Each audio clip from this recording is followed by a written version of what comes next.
Hey everybody, I want to come talk to both my liberal and conservative friends. To keep it simplistic, I want to come talk to my Democrat and Republican friends about a few things. So first thing I want to talk about briefly is I was very disappointed in the backlash that Senator Tim Scott received after he gave his speech responding to the speech of Joe Biden. This will be the first time the response has upstaged the president. People are going to start talking tomorrow that Tim Scott should be running for president. Well, I'll just say that the response to my speech last night from the left was for me to mention that intolerance so often comes from the left, with words like Uncle Tim and the N-word being used against me by the left. And last night, what was trending in social media was Uncle Tim. The left they have doubled down that they are going to not attack my policies, but they are literally attacking the color of my skin. So, to be honest, I thought his speech was much better than Joe Biden's. You know, he could have said some things differently and elaborated on some things, but I think he did very well. And it was very disappointing that you have some liberals and some blue check marks of the Caucasian descent saying very racist things about the senator, you know, calling him Oreo, Uncle Tim, you know, saying these very defamatory things about his skin color and not mentioning his policy. So we talk about racism all the time, but are we only going to talk about it if it's only on one side? But if somebody is being prejudiced or racist to black conservative, are we gonna let that just go smoothly by? I'm just asking, you know, for clarity, you know. And also, I would like to say this to some of my liberal friends that might not understand, to some of my Democratic friends that might not understand. Just because you are a conservative doesn't mean that you necessarily agree with the leadership of the Republican Party, you know? And just because you are conservative doesn't mean that you are a Republican, you know? I'm gonna do a video on the difference between a political party and ideology, you know? Because I think, you know, many of us don't understand that. And to my Republican and conservative friends, a lot of y'all know I voted for Joe Biden instead of Trump. And y'all give me flack about it, give me criticism, and to this day I'm still getting flack. So hey, let's address it, starting with this recent comment on one of my older posts.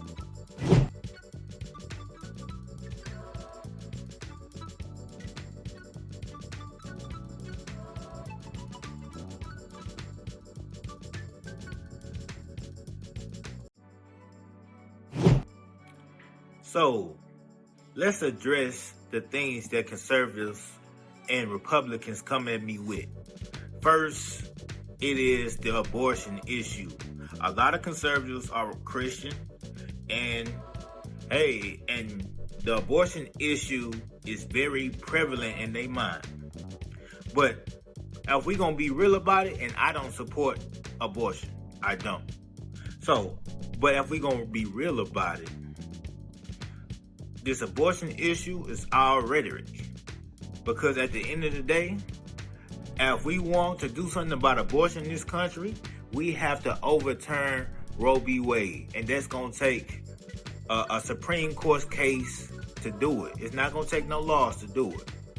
So I don't see that happening anytime soon. So, hey, on to the next one. And hey, abortion already legal. So on to the next one. And then, next thing they come up me with, oh, the Democrats, they support the LGBT plus agenda. That's true. And I don't support that agenda. You know, I support the Christian traditional agenda. And I support the family nuclear structure. That's what I support. But hey, let's be honest. Let's not pretend that Trump did not get on stage and says he support the LGBT plus community.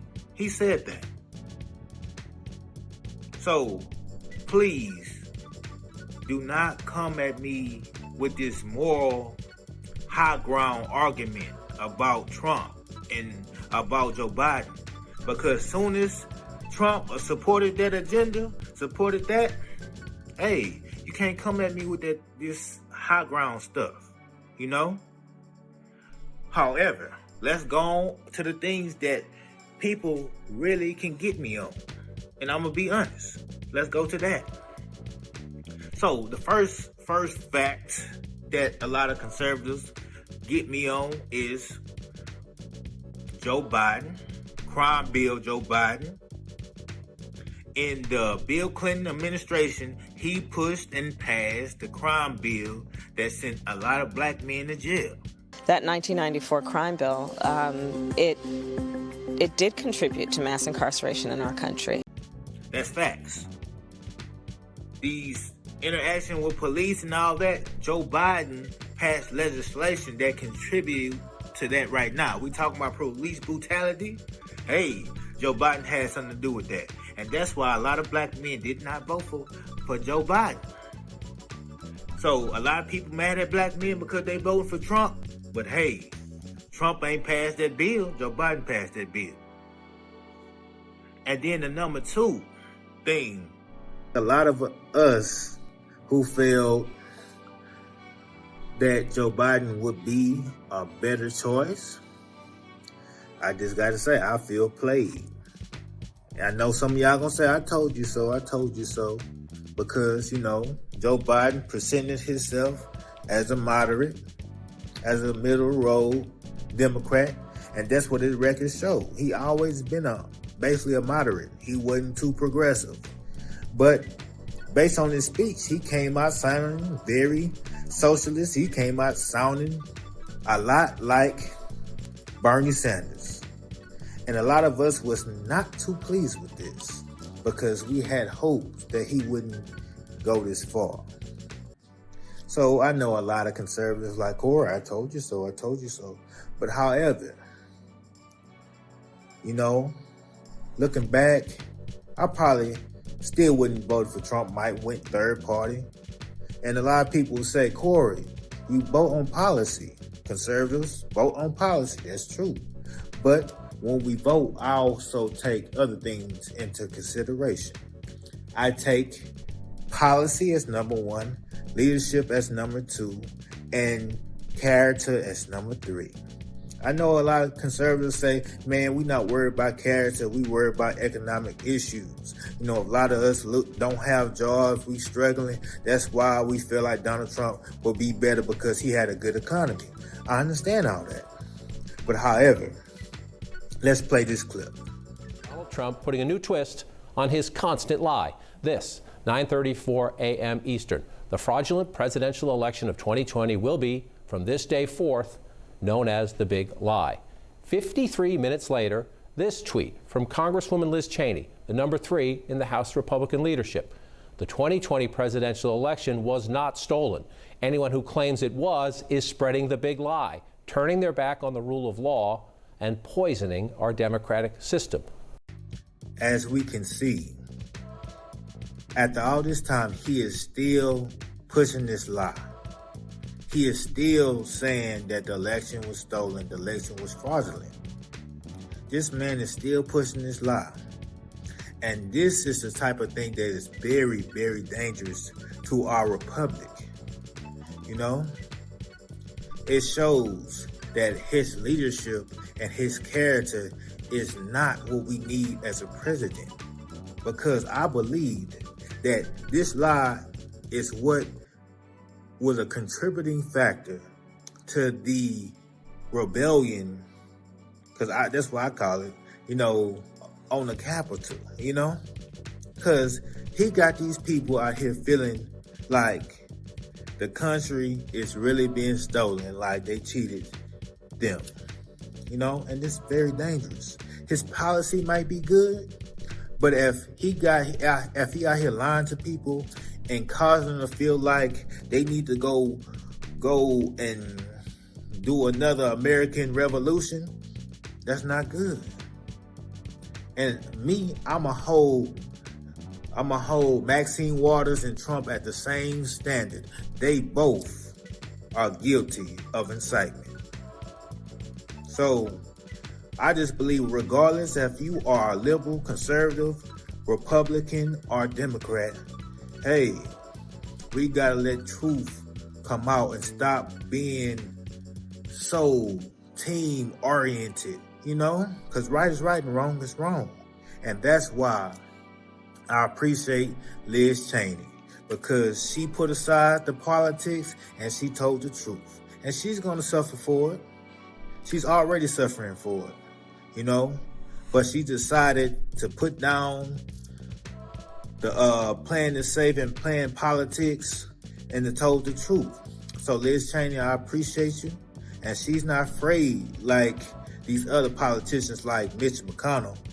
Mitch McConnell, double-minded, and now the party is still seem like it's controlled by Donald Trump,